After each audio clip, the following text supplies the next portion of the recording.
To the City of Miami Emergency Operations Center, and Pete Gomez there. Any questions? We'll do it later? Okay. Right. I'd like to ask the members of the City Commission, each one of them have been in their districts since the first hour of the storm, and of course they are bringing to the city the needs of every single resident, and from here we're coordinated. The chairman of the City Commission, Commissioner Keon Hardeman. I'm happy to see that no one within the city of Miami has been reported as to have died. So there's no persons that we know of today at this point that have suffered from this storm greatly. And also, we're going to be touring every district within the city of Miami. Some of us, or most of us actually, of the commissions have actually been into the districts already. After this press conference, you'll see us out there trying to help clean up the efforts that are going on within those districts. If you're out there and you see power lines, please do not approach any of the debris that's near the power lines, because we do not know if they're still alive. You can be greatly injured by those power lines. Those of you who are business owners, who are within our communities, who have suffered from burglaries, our hearts go out to you, but we want to say that we're proud of the more than 500,000 citizens of the city of Miami, because you all stayed at home, you all did what you were supposed to do to support and protect your families, and you were not a part of the looting. So the looting that happened was from a few select people within our communities, and they're not reflective of the values that we have within the city of Miami.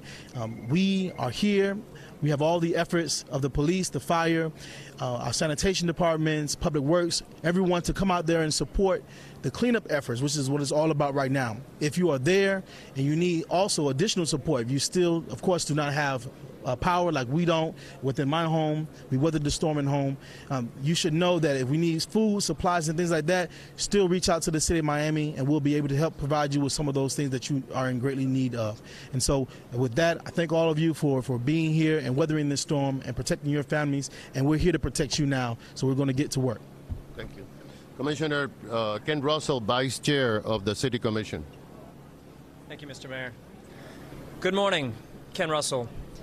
I'm the Commissioner for District 2, which is all of Coconut Grove, Brickell, Downtown, and Edgewater. This is the waterfront of the city of Miami that was most vulnerable to the storm surge. But it's not a story of tragedy or it's a story of resilience is what we have here, and luck. Our hearts go out to the islands to the south and the west coast, because they're getting it a lot worse than we did. But the resilience I'm seeing here is in the people of my district and the city of Miami, who are smiling, meeting each other, helping each other. They're out in the streets right now, and I'm very proud of Miami. Just a word of warning, though, because in being helpful, I was out with my chainsaw this morning and looking to help clear the streets. There are power lines down, and just because your power is out at your house does not mean the wires around you are not hot. So please, please keep an eye out. Be very careful. If you see wire contact with anything in your vicinity, do not try to clear that area. Wait for the professionals to come. But that being said, I want to talk a little bit about the flooding and the cranes, because both happened in my district. The flooding happened mostly on the lower side of the ridge in Coconut Grove. Bayshore Drive near City Hall and all along the waterfront was completely submerged, as was Brickell and parts of downtown. Fortunately, we don't have a Houston situation here, because we have a porous oolite limestone and we have very good drainage systems. Those roads are already dry for the most part. It's really impressive. Our public works team did a great job making sure that the storm drains were all prepped before the storm so that things could flow as soon as the first low tide came about. That being said, if you do see standing water, feel free to report it. We do have emergency pump out trucks. It's a portable system that can pump hundreds of gallons per minute. Hopefully we don't need to use it, because it looks like we've been on the lucky side of things. So everyone be safe. Please take care of each other. Thank you very much. You're welcome. Commissioner Wilfredo Gore, District 1 of the City of Miami. First of all, I'd like to say we're very proud of the people that are working here. They've been here for over 24 hours, constantly working for the benefit of the residents of the city of Miami. The one thing I found is driving through last night, there was very few cars, but today in the morning, people think it's back to normal. It's not back to normal. People need to know lights, traffic lights are not working. When you come to a corner, you got to stop like if it was four stops taking place. Got to make sure. We don't want anybody to get hurt now after we've been very successful in not getting anyone hurt. So please be careful when you come to a corner. Look at it as a four-stop corner. Thank you. Commissioner, District 3 of the City of Miami, Commissioner Frank Arroyo. Thank you, Mr. Mayor. Good morning to all of you, and thank you for being here and carrying out our message to our residents. I, as well as many others here from the city, have been out in the different parts of the city of Miami and ascertain exactly what were the issues and how could we help. The majority of the issues have been down trees, down fences, material stuff. Thank God it doesn't seem like there's been any lives that have been passed away, so that's the first thing, the priority. I want to ask all of our residents, number one, please stay within your own neighborhood, within your own houses. There's a lot of vehicles out there that actually are getting in the way of us doing our jobs. Number two, please have patience. Please, please, please have patience. 70-something% of the city of Miami does not have electricity. We have an FPL representative here. They're focused, number one, on fire stations, police stations, hospitals, then the major thoroughfares, and then the neighborhoods. So it may be a while. So once again, please have patience. Also, help out one another. I've already seen the neighbors helping one another, especially clearing out some of the trees in the backyards and so forth. I do have to say and thank all the employees of the city of Miami. You've done a great job. All the first responders.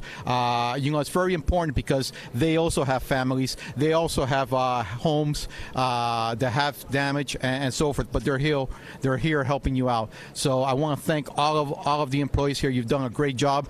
And at the same time, to all the residents, please have patience. We're going to get through this together. Thank you. Commissioner Francis Suarez, City of Miami, District 4. Okay. Commissioner Russell wants to talk about the crane. I am sure that there are many questions, so we can do it after that because we have Pete Gomez with information about cranes. Commissioner wants to address. This is a very important issue and a national conversation, so we need to do something separate about the cranes. So you agree? Thank you. Okay. Thank you, Mr. Mayor. Yeah, I mentioned that I was going to talk about the cranes. It's been a very big source of anxiety for a lot of people downtown. I'm glad those chose to evacuate and take no risk. Had we had more of a direct hit, certainly there would have been more cranes down. Rated up to 140 miles an hour, if my understanding is correct. We did register over 142 gusts at the airport. So these cranes were at risk. 2 of them came down within the downtown area and the Edgewater area. Fortunately, they came down on the buildings that were being constructed. They did not strike any of the surrounding buildings, and nobody was hurt. But for sure, we as a commission, we as a city are going to look into legislation and regulations and practices for the future about how these cranes are during a storm. Thank you. Commissioner Francis Suarez, District 4, City of Miami. Thank you, Mr. Mayor. First and foremost, I want to thank God. This was not a direct hit. I can't even imagine what our city would look like today if it was. I want to pray for those who did get a direct hit in other parts of the state. The second thing I want to do is I want to thank each and every one of the employees that is here. They have worked without stopping tirelessly to make sure that the city can function at its highest level throughout the storm. It has been really, really incredible to see the dedication, the hard work, and the way that each one of these employees has fought hard to make sure that our residents are protected and safe throughout the storm. I don't want to call out anyone in particular because I'm sure that I'll forget. And lastly, I spoke with the airport director, who assured me that he is also assessing the airport to try to get it open as quickly as possible. I spoke with the school superintendent, who also said similarly that he is assessing the school board properties, which many of which were shelters for the people of our community, and they will try to get that online as possible. I've gotten a lot of calls. I've gotten a lot of calls about a lot of things, down power lines and trees, etc. But one of the things that I've gotten a lot of calls about is people that left town, that left to Tampa, that left to where they went to other parts of the state or of the country, asking when can they come home. And I think in conversations with the manager and with the administration, we'd like for you, as Commissioner Carroyo said, to be patient. Right now, we have to focus on getting our roadways clear. We have to focus on reestablishing power in our city, and a lot of the neighborhoods are not accessible. I can tell you, my neighborhood was barely accessible from the roadways. So give us an opportunity to clear out some of those roadways. Give FPNL an opportunity to do its job, and then you can come back. Thank you.